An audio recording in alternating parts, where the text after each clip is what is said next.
Hi, everyone, and welcome back to Radio Geonosis, where we talk about Star Wars from a certain point of view. I'm Angie. And this is Jim. And today we're going to be talking about so you want to join a Star Wars club. We're going to tell you which clubs there are and how to join them and how to go onto the websites and find out about this information. Maybe some where to get costumes or what kind of costumes they're looking for.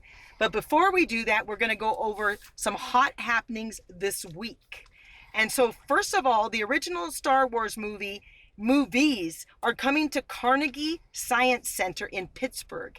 They're going to be doing it looks like, from what I could see on the website, a big Star Wars and even sci-fi science kind of thing, but they'll be explaining Star Wars, they'll have exhibits, and they'll be showing the movies, so that's pretty cool. Oh yeah, I like that. How about this one? Star Trek actor William Shatner trolls Star Wars legend Mark Hamill for Child's Play.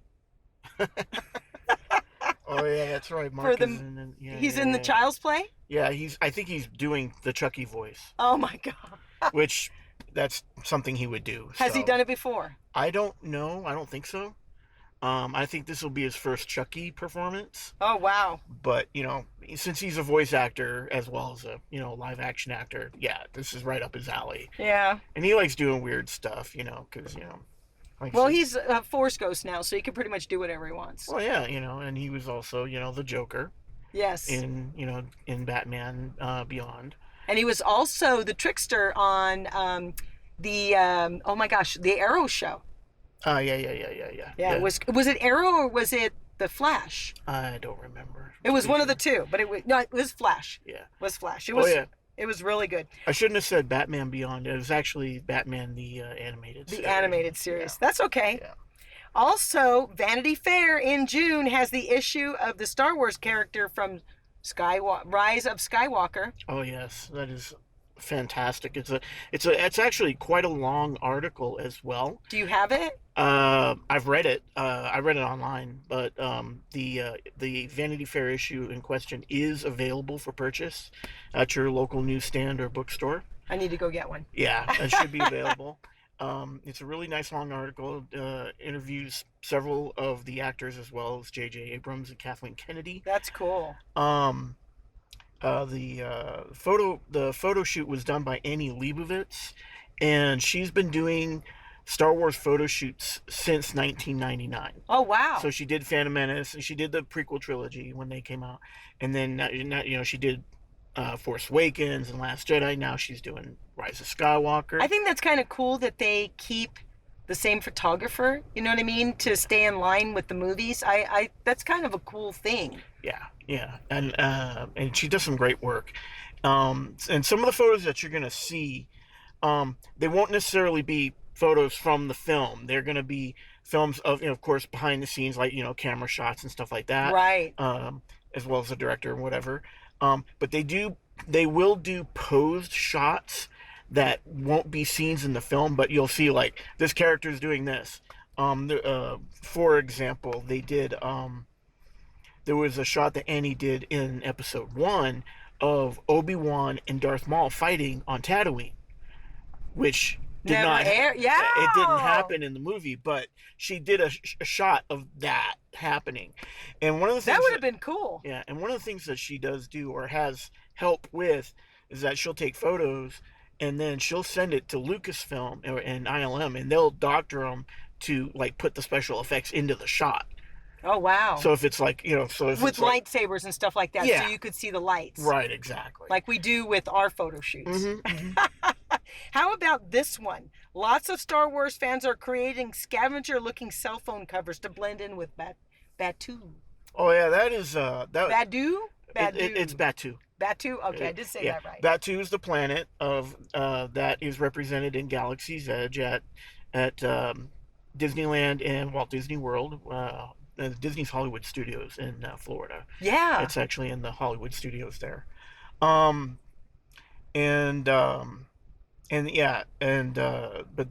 People are making cell phone covers that have this kind of distressed Star Warsy look. So they look a little mechanical, a little worn, and stuff like that. And so it'll definitely look like it blends into the setting. So it's just a way to help you immerse yourself Everybody and all wants to that. fit in. I just want to be there.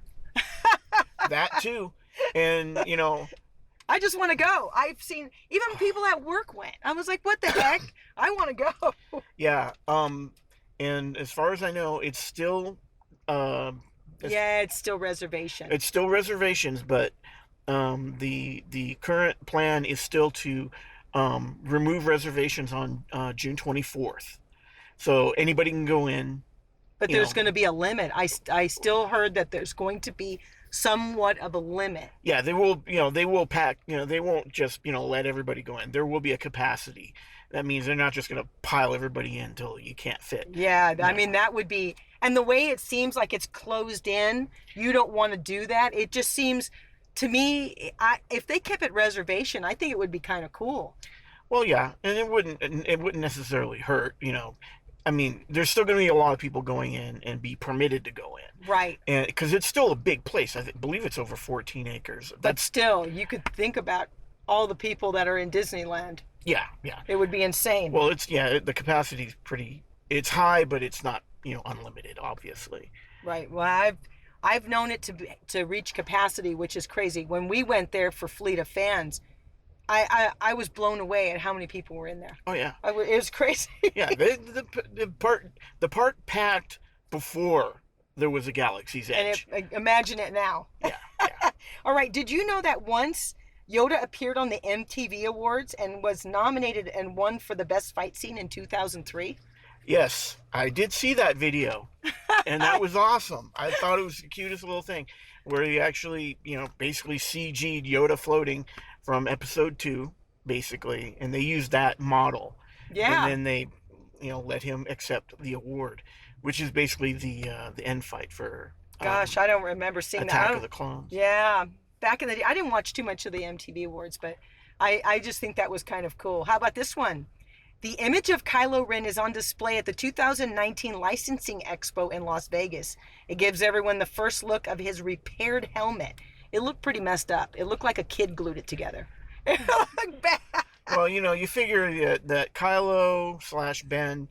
I mean, he's a great kid. he's a great pilot. He's a Force user. He's an awesome Force user. But he has bad moods. Well, he has his occasional mood swing, but that doesn't necessarily make him a builder. He could have probably he could have called Adam Savage up and say, hey, could you fix my helmet for me? But think about it, the lightsaber wasn't even that good. Because it was pretty much put together incorrectly. That's why you see all that static and stuff. Well, I want to hear more about the story of that lightsaber, because we might. Okay, if you remember in The Last Jedi, when we hear Luke's story about him going to, spoilers, kill Kylo or kill Ben because he felt like he was gonna, turn evil or whatever. And Ben wakes up and he grabs his, at the time, his blue saber. That basic hilt is the same hilt. Oh, wow. And of course, it just doesn't have the crossguard on it yet. And I'm thinking that when he made it a red saber, and if he uses the same ritual that Inquisitors use after the Clone Wars, that he has to what they call bleed the crystal. Right. Which means make it bad by hurting it. And then it turns it from whatever color it was to red. And when he did that, he might have made a mistake. Like the helmet? or damaged the crystal in the process to where he had to install those crossguard, emitters to help it be as stable as possible. Because it's a very unstable blade looking, Yes, it does. It has a kind of, very...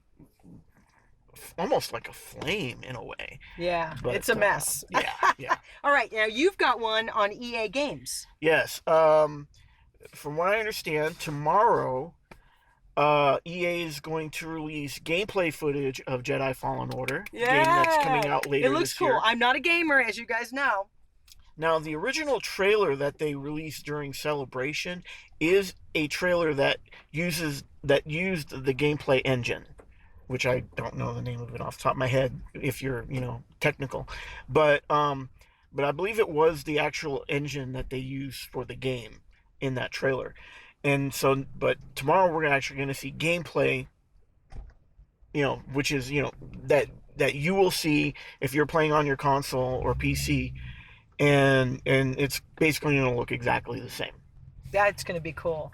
That's going to be cool. I'm not a gamer. I have enjoyed watching some of the games, as far as when they show them on YouTube. You Yeah. can see some of how they play out it. Right. It's real cool looking. Yeah. I just can't sit there for 6 hours or whatever and play the game. I just can't do it. Well, for my experience as a game tester, I actually worked for Disney for a couple of years as a game tester. Based on what time, what month it is, it's June when the game's going to release. I believe in November. They're probably deep in what they call beta, and so which means that the basic game is functional. All the levels are basically there, and all the basic functionalities there. And which now they're basically going to be testing it out, finding bugs, finding holes in the map where the character might fall through or something like that, and just other possible game breaking issues that they can work on and fix. Finalizing the music and the sound, finalizing graphics, all that kind of stuff. Basically, Old Republic was great music. Oh yeah. The music from that is great. My friend Greg, he the first time I met him, he had it on a little music thing, and he was walking around because he's dressed as Kylo Ren, but he had that Old Republic music. I'm like, this is fantastic. So I got a chance to really hear it. So, thumbs up to Greg for introducing me to that. Oh yeah, it's fantastic. I love that music too. Yes. All right. So you want to join a Star Wars club. There are, from what I understand, even more than the 7 that I have written down. So the first one would be the 501st, which is the dark side characters only, and face characters only are allowed in this group. Yeah, pretty much. Yeah, they don't do any like custom type characters or original characters. Right. And I mean, the origin of the 501st started with stormtroopers, the Imperial stormtrooper from episodes 4 through 6. When Albin Johnson is the guy. He started. Isn't there 2? Well, there was 2 guys, yes, and they got together and they somehow found some stormtrooper armor that somebody had, and they got it from them, and they fixed it up, make sure it looked good, and they wore it to the special edition releases of the original trilogy in 1997. So this came out of the original trilogy, but the re-release of the original trilogy. Right. But I think that prior to that, people were making like homemade shenanigans. Well, yeah, and if you were lucky, if you knew a guy, or you knew the guy in England, who knows a guy. Yeah, that actually made the armor in England, you might be able to get a copy of it, and so that's where it kind of started, and then second group is Rebel Legion. Yes. And they were started because the 501st only allowed the dark side. Right, and they actually voted on it because they were going to decide, well, are we just going to bring everybody in? And then they voted on it and said, no, I'm kind of glad they didn't. Yeah, we're gonna keep just the dark side characters, and then we'll have this other group that'll do all the good guy characters. But the difference is they allow custom characters. That custom characters mean basically original characters that you come up with. That way, you can be any Rebel Fleet Trooper or any Hoth Trooper or whatever. Any Jedi. Or any Jedi. Your own Jedi. Yeah, especially, with the prequels coming out, especially with episode 2 and 3, where you saw like all kinds of Jedi. And that way you could be, that Jedi who's on the left in the background, or you can be one that's not on screen. And yeah, so that's the main difference. And but of course, all the face characters are permitted as well. Right. And then number 3, Mandalorian Mercs. Right. Now this club is the 3rd largest, and this club has the Boba Fett's, the Jango Fett's. They all have the Mandalorian Merc costumes. Right. And you can be your own custom Mandalorian, and you can choose.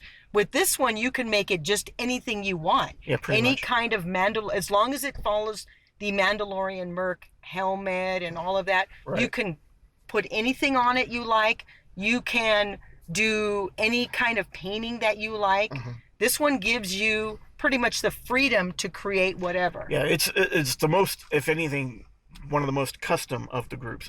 And you can go from there's 4 different eras that they go through. You have the Crusader and the Neo Crusader, as well as the which handles a lot of the Old Republic stuff that handle during the Knights of the Old Republic period Right, and so right. on. And then of course the modern Mandalorian, which would cover again Boba Fett, Jango Fett, And I think we're going to stuff even like go that. forward with that when the new Disney show comes out. Right. With the Mandalorian show comes out this again November, if I'm not mistaken. Yes, I can't wait. I'm going to get my Disney streaming at that point. Yep. Number 4 would be the Saber Guild, and that is Jedi and Sith. This club allows both. Right. And the Saber Guild, I say we because Jim and I are both part of it. Mm-hmm. This one has face characters and custom characters. And what's the best part about this club? Well, we're a performance group, which means we actually do live combat and choreographed fighting with a show that that people can see. Correct. And are we the only club that is allowed to do this? We are the only one that's recognized by Lucasfilm. There are other performance groups, but they're smaller. And there are also live combat groups that actually do live, like fencing type combat, which is not choreographed. And that started largely with a group called Ludo Sport in Italy. And it's kind of expanded. And there are other live combat groups all around the world. And they started popping up here in the United States as well. As a small additional little tidbit, the French Fencing Federation. I'm not sure exactly. I saw that. I'm not sure exactly what they call themselves, but it's basically the organization that handles fencing in France. Has made lightsaber combat a category that you can do in France. And from what I understand, they're trying to push it to make it so that it can be an Olympic sport, which would be cool. That would be crazy. Yes. And that would be pretty freaking awesome. Now, this one started in, 2005? 2004? Oh, here in, you mean Saber Guild, yeah. The official is 2006. The charter wasn't instituted until 2013. Wow. And, but Temple Prime, which is the first temple, or we call them temples for each local group, they were the first one, and it started in basically in Orange County here in California. Has been around a long time, and it started from members of LA Jedi and other people who were interested, and it kind of it took a long time to build up at the beginning, but now it seems like it's going. We're at almost 700 now. Right, about 700 members. We are. Let me see. I have the note here. Where I think it's really cool because they allow both the Jedi and the Sith. Yeah. And we're able to fight. We're able to perform and use our own lightsabers. Come up with our own choreograph, which I like. Yes, and and that's the main difference. Like I said, the main difference, and the only other main requirement is that you're required to have a combat grade lightsaber. Yes. And we're going to tell you all about that. Right. But Saber Guild does have 25 groups or temples across the country and around the world in 8 different countries right now. Wow. It's 501st had 60, and they had 60 different countries. That's pretty cool. All right, number 5 would be the Droid Builders, and this group involves the R2-D2s, the BB-8s, and any other type of droid. Right. And this is where you're not Star wearing Wars droid. Right. This is where you're not wearing the costume, but you're actually building the actual, prop / character. When the main one being R2, that's the most popular one, most likely. And variants of the R2 series, Astromechs. I've seen R5s, I've seen R4s, I've seen a couple of R3s. The mouse droids. Mouse droids. A lot of people do mouse droids. And now, of course, BB-8's a popular model because he's adorable. Now, the darker forms of BB-8 are BB-9. BB-9s. Yeah, and the black one is BB-9E. And then there are a bunch of different little ball droids. There was an action figure set that came out not too long ago that had 4 of them in there. And like one was blue and one was in different colors. That's cool. There's a new one in Star Wars Resistance as well.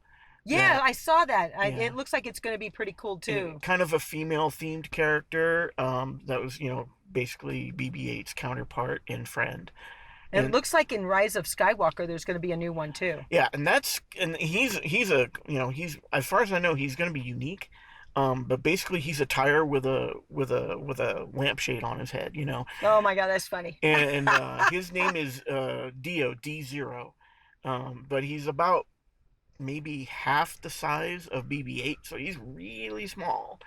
But when they premiered him at Celebration in Chicago, he rolled out on his own, and they made him for the con, because like when they make the ones for the movies, they're gonna have like rigs and stuff on it to where Right, they can right. manually push him around and stuff. They have a lot better control over the. And they probably have to because of the movies. Oh yeah, for filming purposes. That way they can make sure that it goes exactly where they want. And that's cool. Okay, number 6, Galactic Academy. This one is for kids only because in the other groups that we're talking about, you have to be over 18 to be in them. Right. So the Galactic Academy is for children. So it's for, let's say you're a husband and wife and you have kids and you're in the 501st and the Rebel Legion. This allows children to be part of the different groups. Now, if you're a Star Wars fan and you're very young and you press your parents that you want to dress up, I think there's been some kids that have just been doing it and the parents are not dressing up, but I'm sure that comes afterwards. Well, that becomes a matter of permission, and because it's a huge safety liability issue. Right. And so And that's why this Galactic Academy is really cool because it is just for kids. right, and it allows them to make the costumes and look good, and work themselves up to an adult costume later, Right. if they're still interested, and that way they can have fun and be with their parents and stuff, and Right. have a And great then time. next one and last, well, not lastly, I wrote lastly, but it's not lastly. The new kid on the block is Sith Dynasty. This group has non-face, has custom characters and face characters. And Mhm. these ones are dark side only. Right.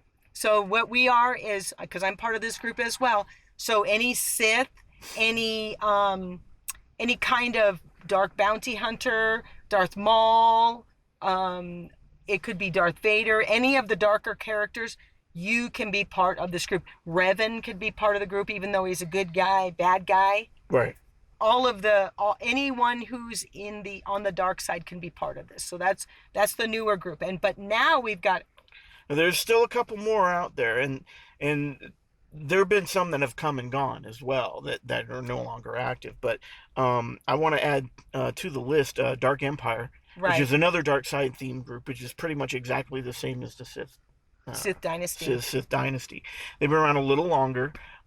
Same thing, custom Sith characters or face characters, and change the name. It's the same group basically. And finally, a group that I belong to from day one, which was the Jedi Assembly, which is a group that was founded in 2002 Oh wow. by a nice man in Tennessee, and that was pretty much all Jedi, either custom Jedi or face character Jedi. Pretty much the same idea, but with Jedi. Right. So And yeah, it's the counterpart. right, exactly. And they started in 2002. They're still pretty active to this day. I actually looked up my profile and it's still there. That's cool. That's cool. But they have they divide their they go by region.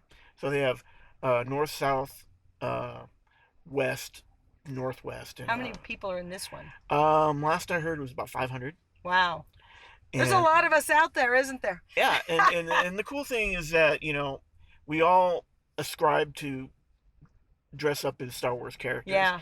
And what kind of makes all of these groups common to each other is that we usually do it for charity as well as for fun. Right. And we're doing it for community and social gathering, that kind of stuff. Okay, so all of these groups are what's called LFL recognized and are all nonprofit.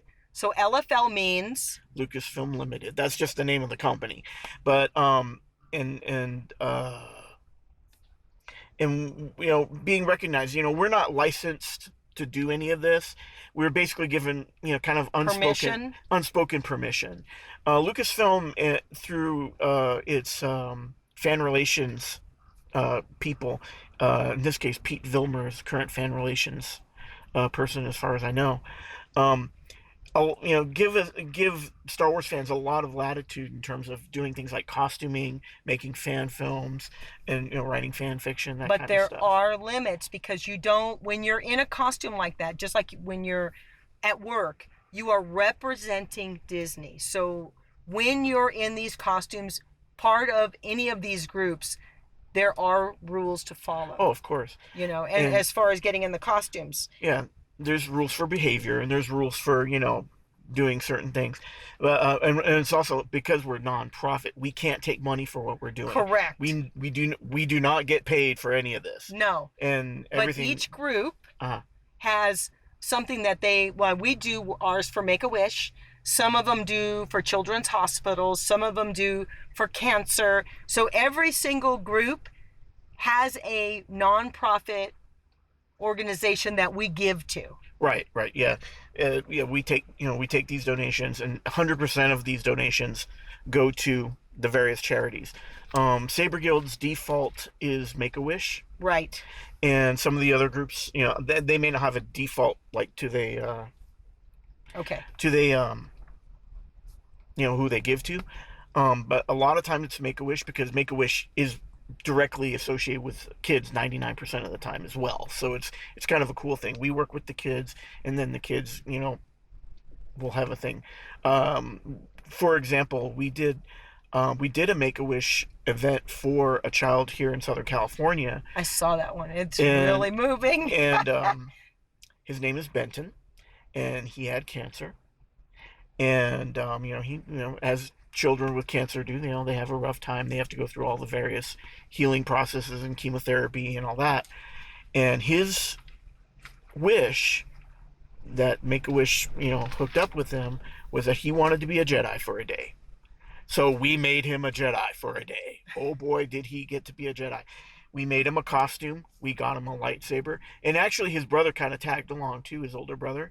And so we made them both costumes. We gave them both lightsabers. We gave them training. We showed them a bunch of stuff.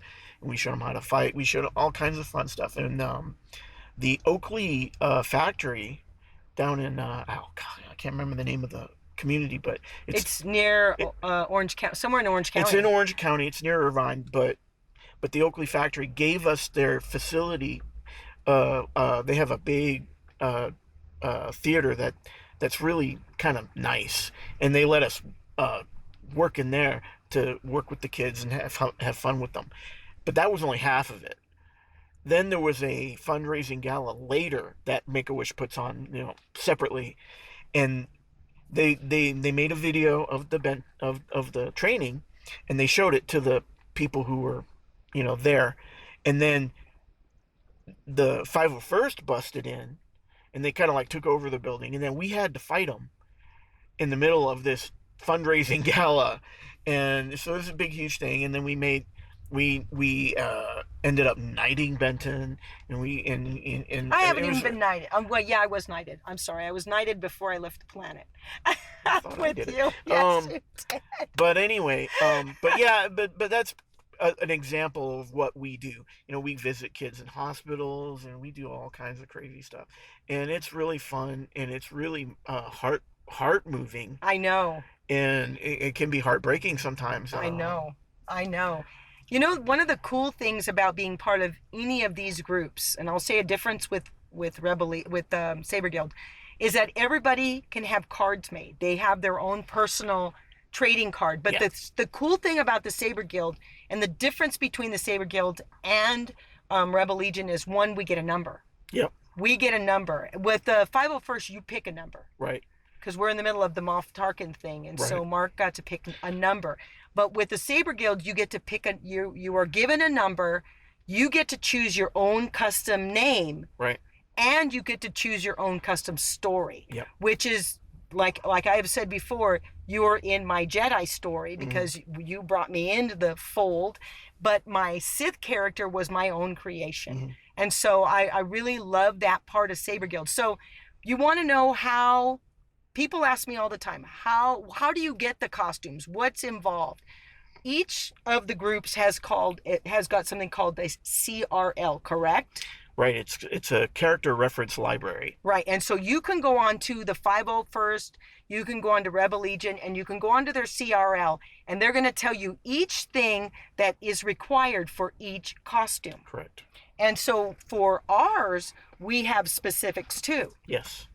We hand out pamphlets at any of the conventions that we're at, and it's going to tell you what is required as far as boots, as far as a belt, as far as the how long the tabards have to be, the obi, the color. Will you get the color scheme right? Yes. Yes. And the same thing goes for 501st. So you're wondering, well, where do you get these kind of things?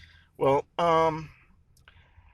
generally, with all of the groups, we all, in one way or another, create our own costume. Right. And with like the 501st Legion and the Mandalorian Mercenaries, now they have hard parts and soft parts because they have the armor, and then they have like the suits that are worn underneath them. Right. And some parts can be bought like at the store or whatever. Like there's some Under Armour that you can wear with the Stormtrooper armor, for example. But like for like a Jedi costume, a lot of it's sewn, either on a machine or by hand or however you want to get it. There are patterns available Online, and you can go through Etsy. There are a few companies through Etsy. Yeah, there's a bunch. You type in Jedi costume, but you've got to remember there are specifics to follow as far as this cannot look like a costume for Halloween. So you have got to go to a reputable costume maker in order to get that done. And generally, those that do make costumes for like Rebel Legion or 501st or whatever, they tend to know what the requirements are already. It's good to make sure that they're clear with specifics in terms of things like color choice and stuff. For example, with the Saber Guild, we actually have a list of Pantone colors that must be followed. That has to be followed, and as long as it's on that list, you're good. With the Rebel Legion, if it's not specific to a CRL, if you're making a custom character, colors are a little bit more flexible, as long as it makes sense in the Star Wars universe. Right.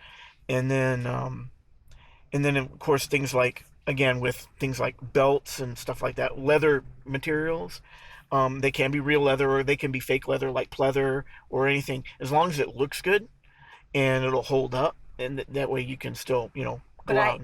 But I will say this, I have found that, I didn't mean to cut you off, but That's okay. I think that when you're using the real leather, it has that really cool look. Oh yeah. So if you can get around that, there are plenty of people that you can go onto Etsy and type in Jedi belt, and most of those sites will tell you these are approvable for such and such groups.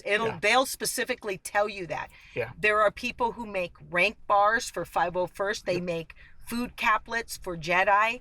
But let's say you want to buy a lightsaber. There has been a hot debate on Facebook about the new Disney ones. Yeah, I really don't think those ones are battle ready. Yeah. From what I've seen and what I know, one of our good friends, Jeremy Sangle, he actually has one. He went through the experience of building your own lightsaber at Galaxy's Edge. They're beautiful. They're fantastic. They work nice, but they are the limitation is 90% in the blade. If you need a combat quality lightsaber, the main requirement is that it's sturdy, and that the blade is what they call a heavy grade blade. And what I mean by heavy grade is that the inside of the tube, the you can measure it, and that tube is 1/8 of an inch, and it's a polycarbonate blade. What's the reason for that? Because you hit hard. And what happens if you have a softer blade or a thinner blade? It will break.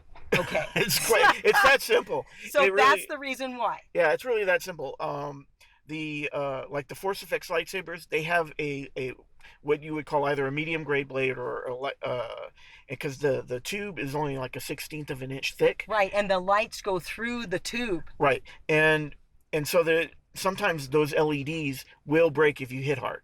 Right. And there's about a good 50 to 75% chance if you hit hard with a Force Effects lightsaber or a Galaxy's Edge lightsaber, you're gonna break an LED. Right. Now, you say combat ready. Yes. Combat ready means what?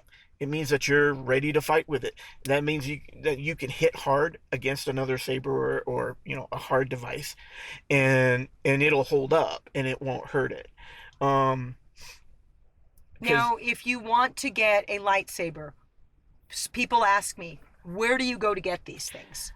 well, there are a number of online companies where you can purchase a fantastic combat grade lightsaber, ranging anywhere And we from mean anywhere. anywhere. From 58 to Well, I say about $80, all the way up to as much as you want to spend. thousands, couple thousand. Yeah, The Lord of the Ring one was cool. Yeah, that was. I saw it. Yeah, and then and generally they don't go over much over $2,000, but you don't need the $2,000 lightsaber No. to join a club. You can get, you can spend a couple hundred bucks, and they're great, and you can fight with that all day long. Now, the different companies that exist, the biggest ones, the main ones that do exist, is Ultra Sabers at ultrasabers.com. That's the granddad. Yeah. Saberforge at saberforge.com. You got Vader's Vault. You got Corbanth. You got KR. Which I have both. I have a KR and I have no, I don't have Vader's Vault. Yeah. That's the champagne of yeah, some of those are lightsabers. starting to get a little more expensive. They're usually in the $250 to $500 range mostly. And a lot of it is a matter of taste. Some of the Ultra Sabers look a little plainer, in terms of appearance. And I'm that type of person that likes what I call the non-busy saber, because we've done a show before on that. Yeah. And I like the sabers that aren't busy, and I have to have a race switch. And the race switch means when you go to turn it on and off, the switch must be a little bit higher than on the saber, because I tend to run my finger across it as I'm turning the saber in my hand, and I turn them off. So my old Republic one I don't really like to fight with, because it's got that flat that flat switch. Yeah, and I've seen many a show where a saber gets accidentally turned off in the middle of a fight. And the kids are like, "Oh, what happened?" and whether it's an actual defect or, again, the fighter put his finger on the button and accidentally turns it off. Now, if you want fancy schmancy, how do you get that?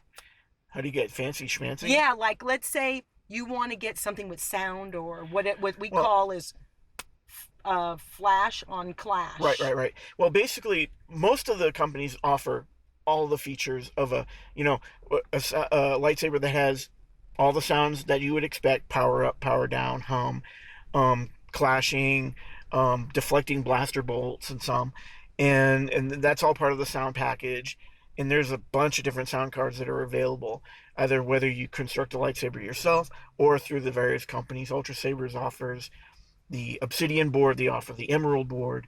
Saberforge offers one that I don't know the name off the top of my head, but they offer sound on theirs, and almost everybody can get you sound in one way or the other. And for me, I prefer plain, because it tends to run the battery. It seems like it has, there are times when it seems like it's so much on the battery, and when you're fighting, it tends to run it down, so it'll turn it off. So I try and avoid that at all costs. But now my saber that Jim is working on right now, we were at the library event in Rancho Cucamonga, and Vince hit it hard enough and just turned right off. But thank God I had what's called a day blade.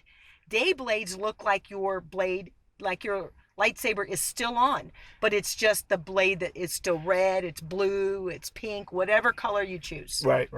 And yeah, that's the other option that most people tend to, at least in our groups, tend to grab is to get a day blade for daytime fighting or daytime shows, because the light doesn't show up as much during the day. Right. And those just came into. They're not terribly old. They're only I say a couple years. Yeah. They're only a few years. They were, in terms of being common, our global CEO Rob, he had one a while, like 5 years ago, but they were not common, and now you can get them everywhere.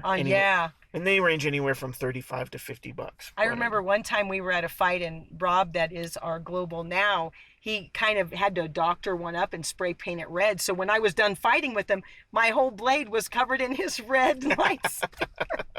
So that one was kind of funny. Now, if you are want to build a droid, let's say you want to build a droid, you would have to go to their forums to get the information on how to build it, because I have no idea where they would get this stuff. Yeah, well, I mean, a lot of the research has been done already by these guys, so the information is usually available through the Droid Builders forums. There's still maybe some random information that you might need to still hunt for, um, but generally they have the plans and they have the like material lists and things like programs that you might need and stuff, because you have to make a remote.